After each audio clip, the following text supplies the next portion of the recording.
Welcome to the podcast, Lighting the Educational Flame, created and produced by educator and author Mark Hoberman, owner and director of Grade Success Tutoring. Mark will be joined by Susan Brender, CEO and host of The Susan Brender Show. The purpose of this program is to offer our listeners a variety of stories dealing with many interesting topics surrounding education. It is our hope that students and parents alike will benefit from the wide range of topics, including study skills, test prep, anti-bullying, sports, music, and more. We hope you enjoy our show, Lighting the Educational Flame.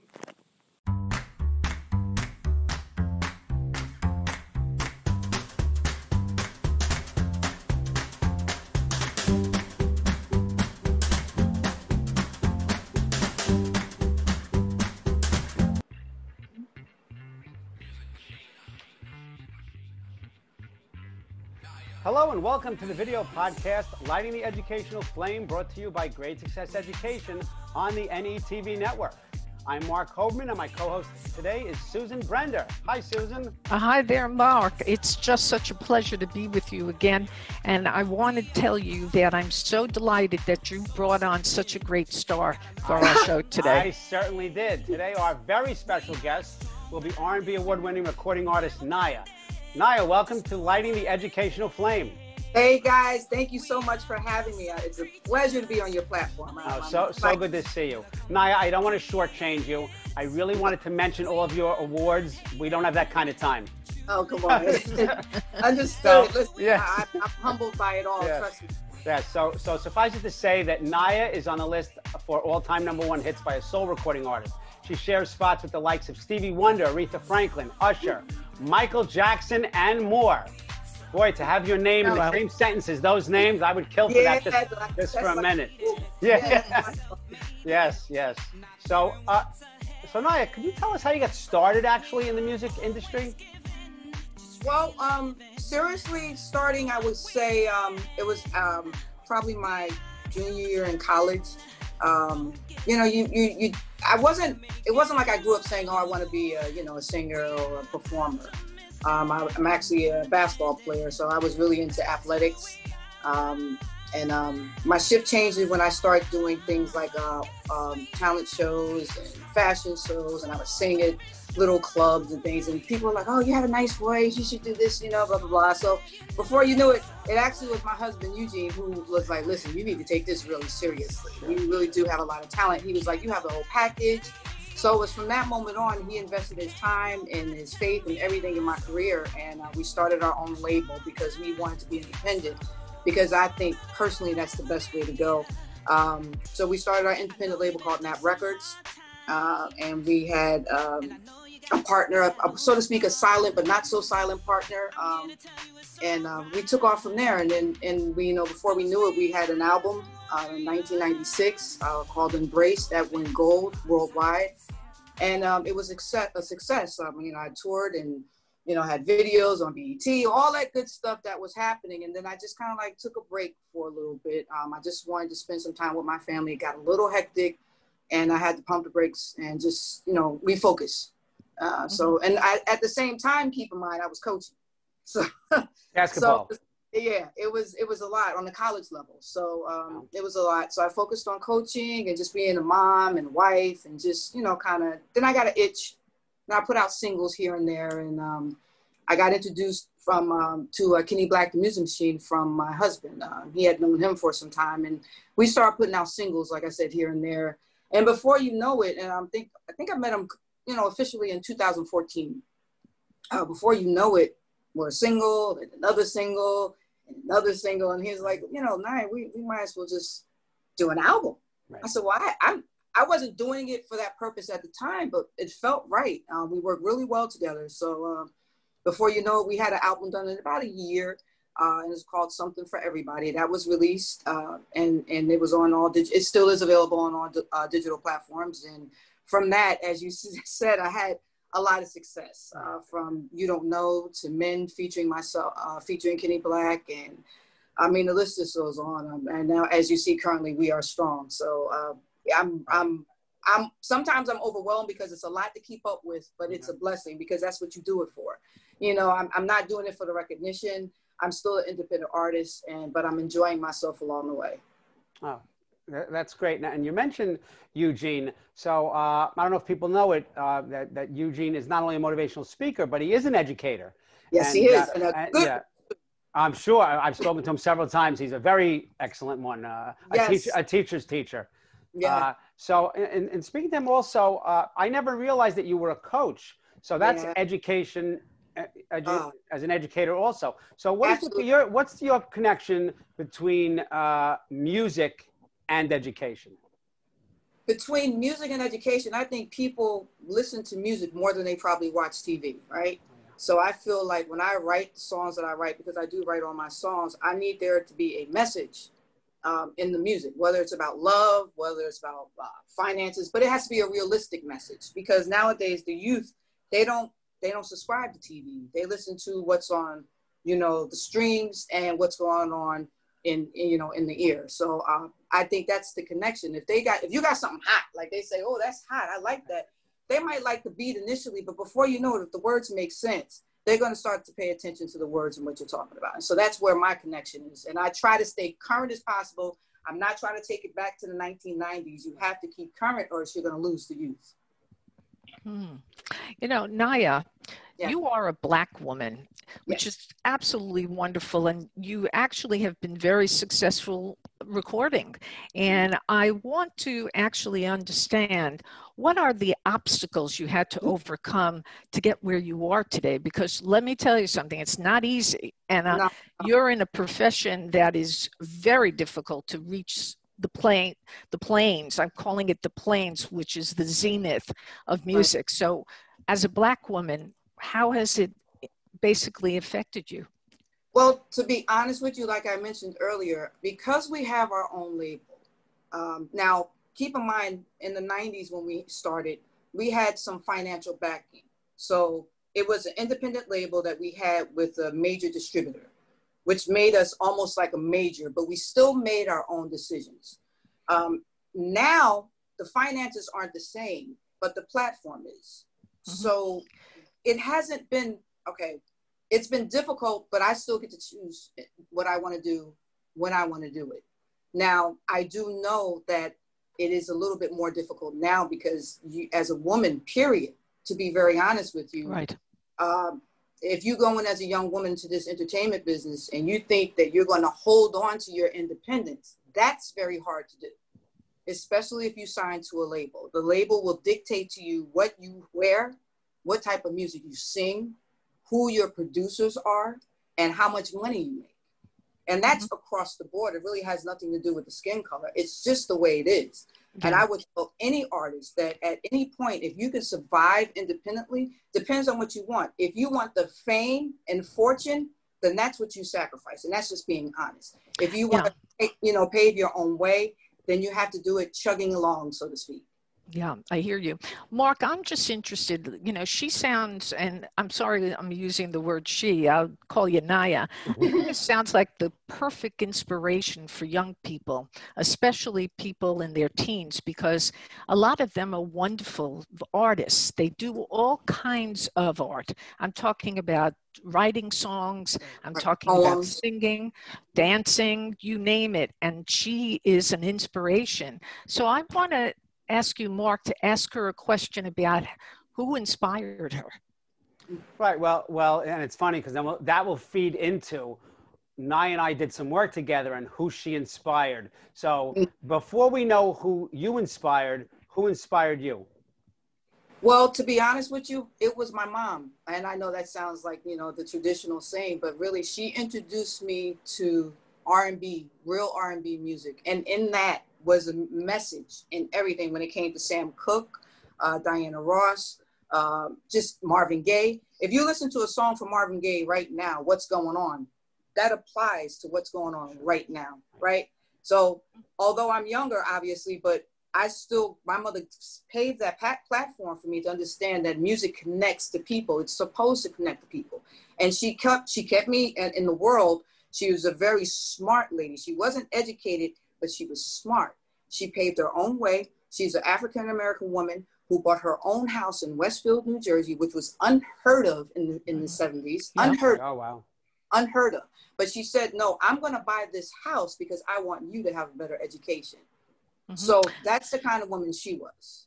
You know, I am also interested in knowing what kind of advice you would give to girls, women, about following your dreams and reaching your potential, because look at you. You've done everything that you can do to try to reach your potential, and you've made it. So what kind of advice would you give to kids?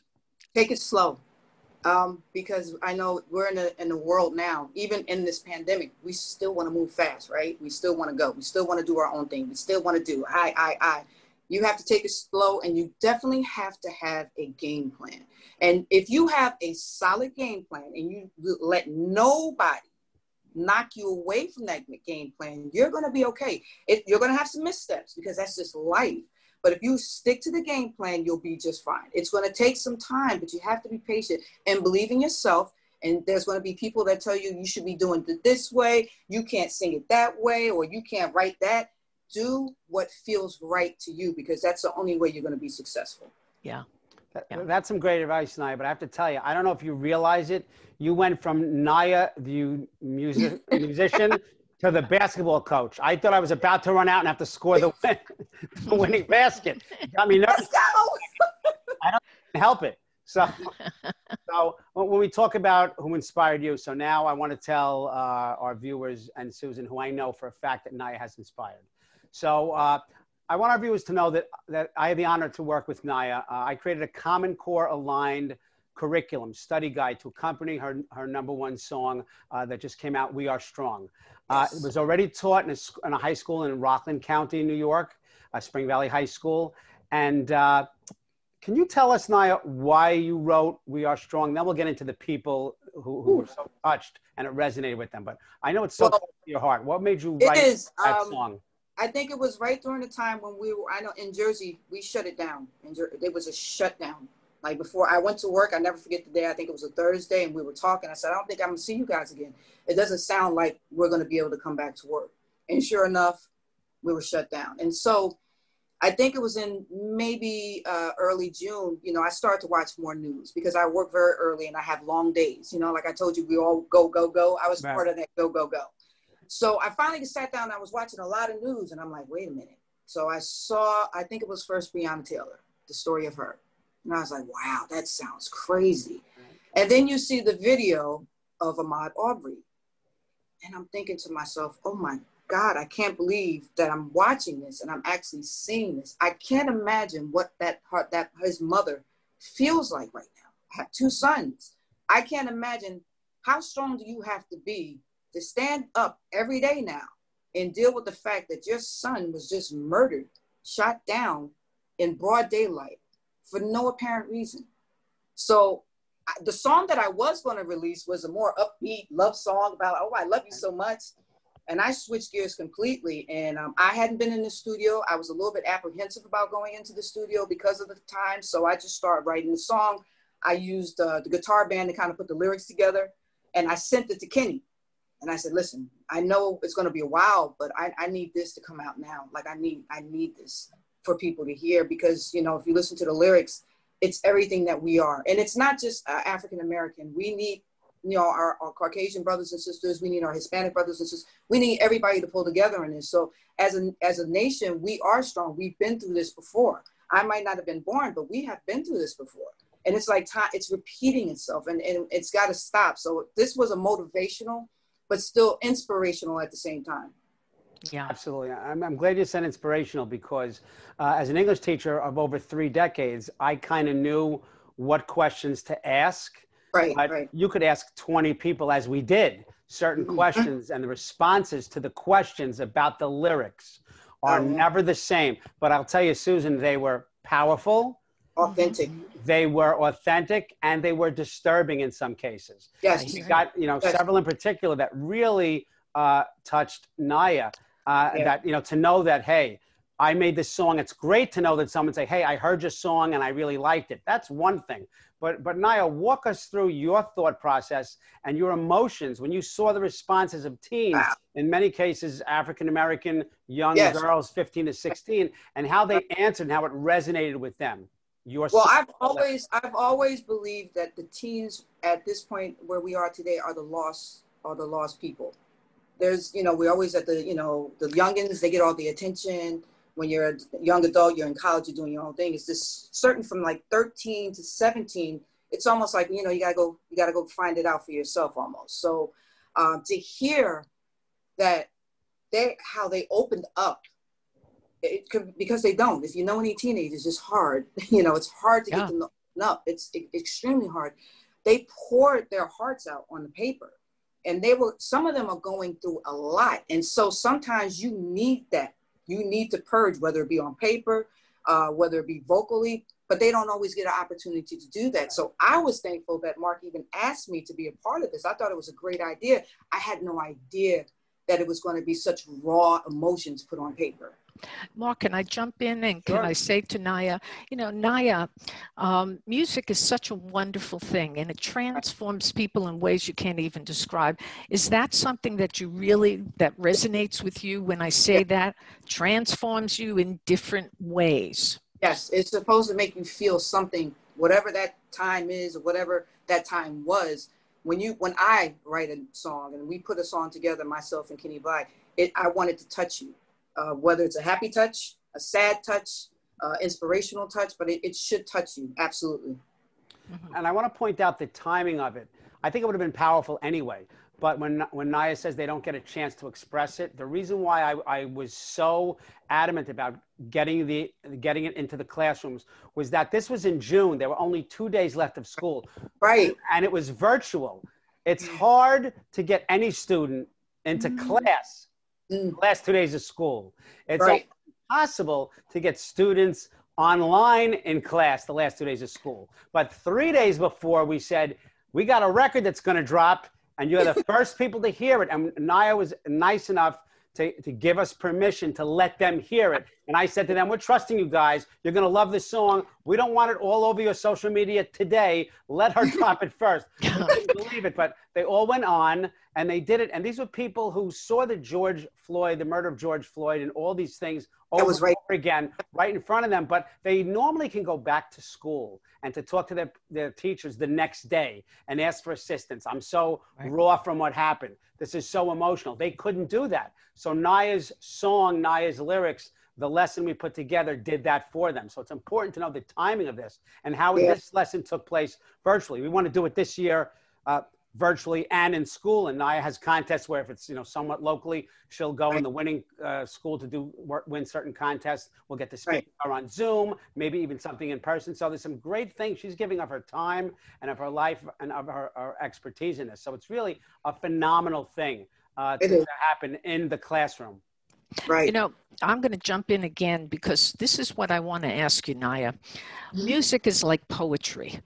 Yes. And the fact of the matter is that young people, you mentioned Sam Cooke, you mentioned Diana Ross.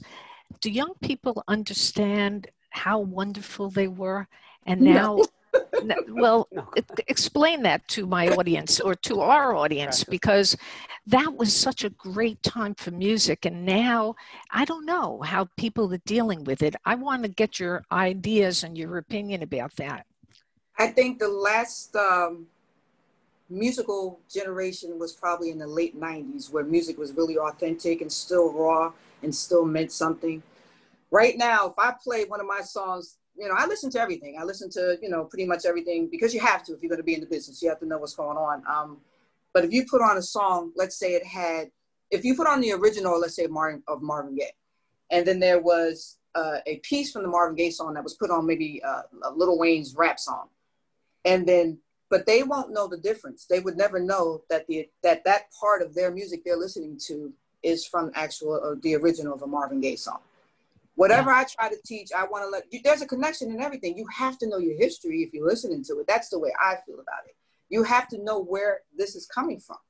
Music hasn't changed. The lyrics have changed, but the foundation hasn't changed. So what they're listening to is still what is from the past, but they just don't realize it yet. Right now, I told my husband, I said, we're losing all of our legends. What are we going to look up to right now? Right. I think, who was the last one?